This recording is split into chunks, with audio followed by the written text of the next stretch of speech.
সাইয়্যিদুল ইস্তিগফার। রাসূলুল্লাহ সাল্লাল্লাহু আলাইহি ওয়াসাল্লাম বলেছেন, যেই ব্যক্তি দিনের শুরুতে বিশ্বাসের সাথে এই সাইয়্যিদুল ইস্তিগফার পাঠ করবে, আর সেদিন যদি সন্ধ্যার পূর্বেই সে মারা যায়, তবে সে জান্নাতের অধিবাসী হবে। আর যে ব্যক্তি রাত্রের শুরুতে বিশ্বাসের সাথে এই দোয়া পাঠ করবে, আর সেই ব্যক্তি যদি সকাল হওয়ার পূর্বেই মারা যায়, তাহলে সে জান্নাতের অধিবাসী হবে। হাদিসটি ইমাম বুখারী সাদ্দাদ বিন আওস রাদিয়াল্লাহু তাআলা আনহু থেকে বর্ণনা করেছেন। সাইয়্যিদুল ইস্তিগফার। আল্লাহুম্মা আনতা রাব্বি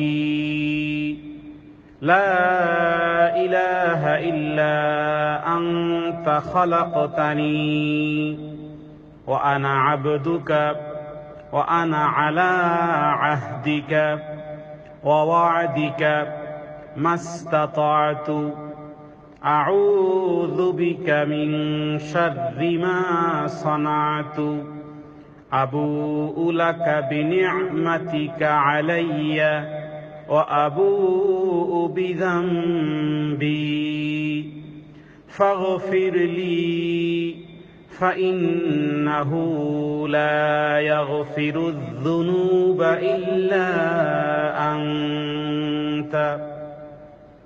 হে আল্লাহ, আপনি আমার প্রতিপালক, আপনি ছাড়া আর কোনো সত্য উপাস্য নেই।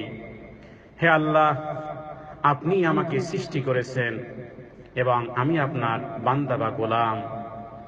আমি আপনার সাথে প্রতিশ্রুতি এবং অঙ্গীকারের উপরে আমি যথাসাধ্য প্রতিষ্ঠিত থাকব।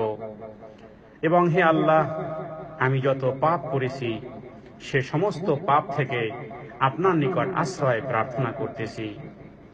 এবং হে আল্লাহ, আমার উপরে আপনার যত নিয়ামত রয়েছে আমি তা অন্তরে স্বীকার করতেছি, এবং সাথে সাথে আমার অপরাধের কথাও আমি স্বীকার করতেছি।